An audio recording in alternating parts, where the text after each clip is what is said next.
It is Big Talk live here in Abuja on Global Television. I'm Uyag Mofwegbe. It's a delight to bring you Friday's edition of the program.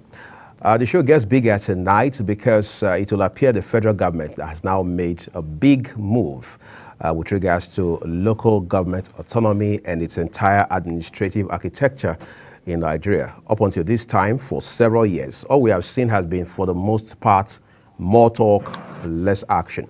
However, this week, with the news coming out from the country, it is clear that the efforts being made to ensure that local government becomes an established tier, or some people would say level of government, is now beginning to find some teeth, for want of better words. For those who followed the news for the most part of this week, you would have understood that the federal government is now in court with all 36 state governors over what they call a move to seek autonomy, what they call full autonomy for local governments across this country. People say time there was when local government councils across this country made impacts in ways that were significantly remarkable. But at some point, that conversation quickly took a nosedive as governors became, for, well, want of better words, some kind of lords in this regard, where even local governments across this country, 774 of them became emasculated by the respective state governors. We've seen some legislators, we've seen politicians, we've seen policymakers make real efforts, very genuine efforts to ensure that local government autonomy becomes a reality, but that hasn't been the case for several years. Now, the question tonight is, will this move by the Attorney General of the Federation, who doubles, by the way, as Minister of Justice, become a game changer in this regard? Well, we wait to see, because the legal tussle is on and the outcome is what Nigerians earnestly await. Tonight, to help find some insights and perspectives in this conversation, I'm joined by a lawyer and a public affairs commentator via Zoom live from Yola, Adamawa State's capital. Sunday Wugira, I'd like to say a big thank you to you tonight for joining us on the program. Thank you. Good evening. And it's my pleasure to be here. So let's get started. I'd like to quickly refer you to Section 7, subsection 1 of the 1999 Constitution as amended. It talks about how that the system of local government by democratically elected local government councils is under this Constitution, guaranteed. Have we been running foul of the Constitution, saying that in practice we do not seem to have local government system in this country? What has been your thoughts as a legal practitioner? Well, I think actually over time, what you find mostly across states actually is nothing close to the provision of the Constitution. It is rather a kind of a kangaroo arrangement where the local government is run at the whims and caprices of most of the states, and notably state governments, or state governors rather. The action of the Attorney General of the Federation at this point in time is actually a good one, but it is not exhaustive anyway. I expect that this should come by way of a major constitutional problem. It is a lack.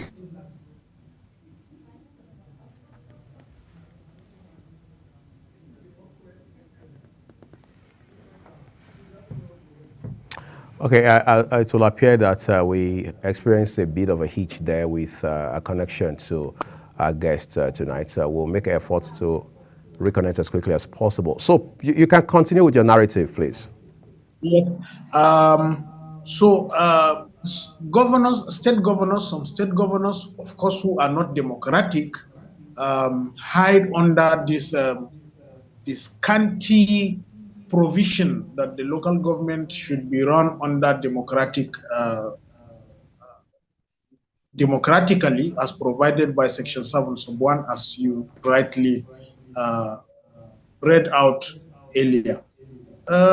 What I expect is a holistic approach to the whole matter. in some states, actually, the governors have been above board. And let me make an example with my governor in Adamawa State. He has lived above board from the beginning of his administration in 2019 up to this moment. Right now, as we are speaking, arrangement is in top gear to conduct local government elections, having constituted a new electoral commission for the state just recently. In 2 days, they ran out programs, timetable for the conduct of local government elections. Since 1999, we have had 2 sets of local government, elected local government chairmen. So it is something that we should give some governors a thumb up. Some governors, actually, they spent 8 years without conducting one single local government election. And it is as a result of the lacuna provided for in the Constitution. Notably, with regards to the tenure of local government, there is no uniformity as provided for by the Constitution, and all these things. The makers of our Constitution consciously or inadvertently provided a booby trap in our laws to create problems for the local government. And there is no one single effort to ensure that this is corrected constitutionally. Going to court is one thing, and at the end of the day, when you ask by way of court order to conduct local government elections, to run local government democratically, that is what is in the Constitution. But do we have adequate laws beside that provision of Section 7 sub 1 that adequately provides for number of years that is constitutionally provided as the tenure of local government chairman or council? We don't. Just like we have that of the state and the federal government, the National Assembly and the state assemblies, the president and governors. So these are issues that we must address. And most of the members of the National Assembly themselves are complicit. People don't just come out to say it as it is. We are just making issues when we don't have anything to do. I am sure this government, for them to even go to court, they are just looking for ways to distract the minds of Nigerians from realities. So I am of the opinion that yes, the government, the federal government, notably the Attorney General, is right by going to court, but I don't think this is what we actually need as at this moment. We need a holistic constitutional amendment which the federal government can sponsor and ensure that the 2/3 majority of the members of the state assemblies across Nigeria accent to that, so that at the end of the day we'll have a holistic constitutional amendment. And it has to start from now. Otherwise, when we wait until it is time for election, there will be too much distraction and the government is just confused. As at this moment, there are other issues that the government should handle other than this going to court on this matter. That is my own opinion. Opinion. What we've come to find now is that one of the prayers of the federal government is that states' independent electoral commission should be abolished. In other words, you can't have independent entities conducting elections for local governments. INEC should take up that responsibility going forward. Do you think that's a brilliant move to make? Well, to those who are uninitiated, it is a brilliant idea. But the court cannot, the Supreme Court cannot just sit down and issue, scrap the state independent electoral commissions. This is a creation of the Constitution. And there is no way the Supreme Court can sit down and, with a stroke of the pen, strike out that provision in the Constitution. It has to be by way of an amendment, because the provisions of the Constitution is supreme, and there is no any other law that can take that away, which could be inconsistent. And I am sure the Supreme Court itself would decline to make that order, scrapping the independent national executive. And I think that the Attorney General should know better and stop playing politics with all these things. We need to be sober as a people and as a nation. We need to address these issues. We need to put our heads together, put our cards on the table, approach the National Assembly, work on a workable constitution, and then ensure that we have a two-third majority of the states. If we are talking about two-third majority of the states, if the APC government is genuinely serious about having a constitutional amendment on this issue, they can muster that because they have two-third of the states. I am sure PDP states like my own state, in Adamawa State, will be the first to even consent to that, if truly that is what the government for. But for the Attorney General to go to the Supreme Court, I think that he's just also playing politics, which is sad. Interesting. But I'd like to ask you this real quick. There's the argument too by many people saying that we're just looking for too many excuses. On the one hand, they agree that, well, the fact that local governments does not have autonomy as we know it, it can be an obstacle to their progress. It can be an impediment to whatever value they want to bring at the grassroots. However, they also say that with the limited resources available to these local governments councils, all 774 of them, can we say the impacts they are making ultimately is commensurate with the money that is made available to them?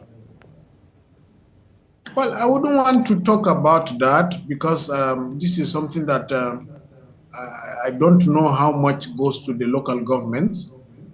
In my own local government, I can say to an extent that I have seen a difference. That's just the truth. In my own local government, I am from Mubi North, I am telling you unequivocally that I have seen a difference. So I wouldn't know about other local governments. And sincerely, the truth of the matter is most of us are not even passionate about this local government autonomy, because you will find out that somebody is up there, he will never go back to his local government until during festive periods to go and just share palliatives from the federal government or the state government and disappear. He does not even know where the local government secretariat is. He does not even pay a visit to see for himself or to ask questions on that ordinarily what is happening with our resources. Why are we not getting this right? What is the budget of our local government council? Is there an execution? What are the impediments? And how could we come in to help? All these things are missing. Somebody will just be there and he will be talking about local government autonomy, when he does not even know anything about his local government. And his own is that he will just come to his local government when he see houses, people are struggling with their businesses to build houses. He will just be saying that everybody is a thief because he's a thief. So these are some of the problems that we have. Actually, I am not saying that the local government does not have issues. I'm not saying that local government administrators do not have issues. I'm not saying that all is well, but I think that a lot of the issues that you see being bandied about around about local governments is born out of ignorance and actually not knowing the true situations. We're going to take a quick break now, but I've got to talk to you about a few other things. All of that will happen when we return from this break. Just stay with us, everyone.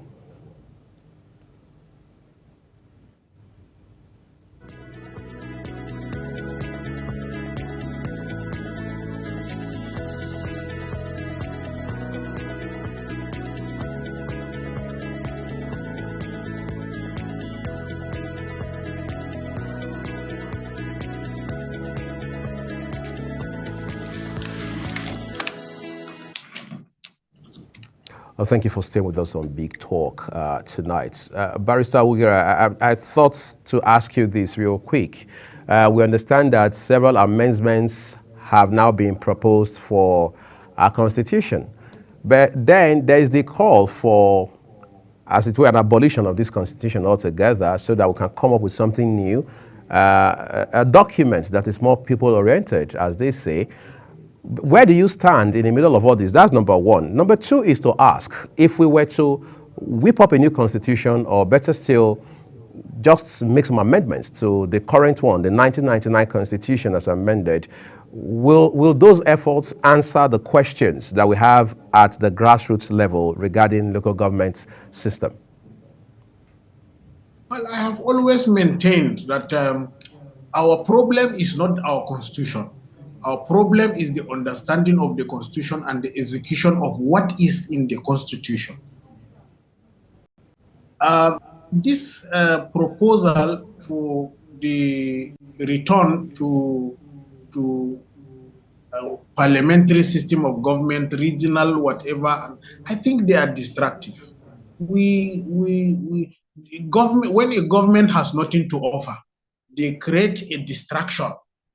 And I'm telling you with all sense of responsibility, that is what I see in play with the national pledge, that we have to go back to Nigeria we healthy. You know, our problem, you know, it is not the national anthem that evokes patriotism.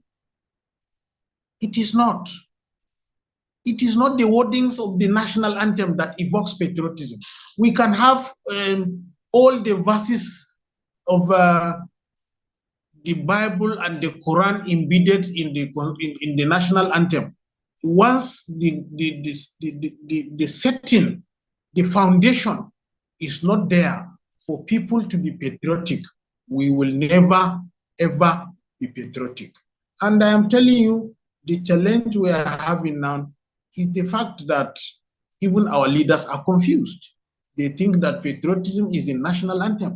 They think that a better Nigeria is in a regional constitution or whatever. And if truly the government is proposing an amendment to the constitution, why are they going to court? Why can't they wait to have a holistic amendment to the constitution that will encompass local government reforms, if truly that is the desire? So I am telling you that all these things are put in place to confuse Nigerians. And at the end of the day, nothing will come out of it. I don't have an iota of confidence in all these things. And I believe that they are just destructive ploys to confuse Nigerians. And at the end of the day, we will come to 2027 and we will look back and say that, how did we waste these years? Interesting. Now, this matter has become a federal government versus governors battle, legally speaking. How much of legal resistance, so to speak, do you see the governors bringing with regards to this matter that has been initiated by the federal government? Well, as far as I am concerned, it should have been the people against the government, the governors, or the government rather, the people against the government, not the federal government against governors. We have to accept the fact that with regards to the local government issue, it is an entrenched difficulty and problem from day one. From 1999, the framers of the Constitution actually did not give the local government adequate shock absorbers and provisions in the Constitution to ensure uniformity and democratic sustenance rather. However, we cannot continue to blame the framers or the makers of that Constitution. We had and today we are having the 10th National Assembly. For 10 consecutive time, the assembly failed to do the needful. Yes, if you look at 1999 to 2003, 2003 to 2007, 2007 to 2011, 2011 to 2015, 2015 to 2020, 2019, 2019 to 2023, 6 different sets of assembly that has failed woefully to look at the challenge of the local government vis-a-vis the provision of the constitution, the inadequacies, and the need to take into consideration all that is needed to have a near perfect and democratically governed local governments in Nigeria. For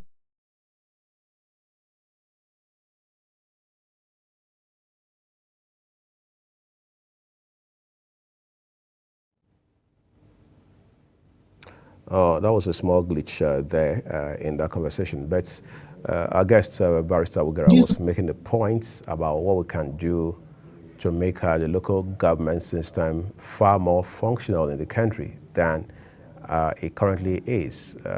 Let's take a quick break. We'll be back shortly with the rest of the program.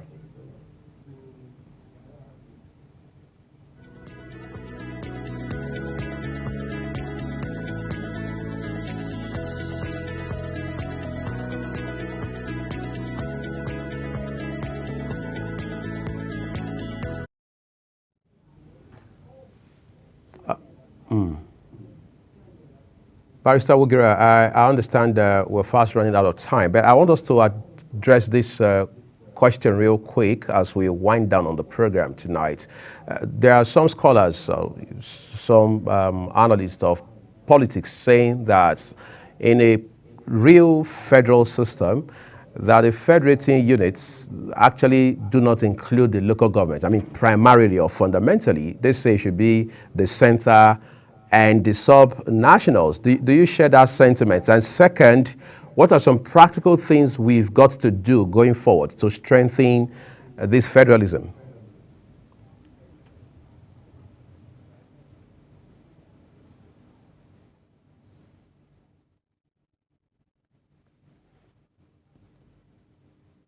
Sustained by the faith of the federating units in the federation and the way and manner they govern themselves and conduct themselves at the same time.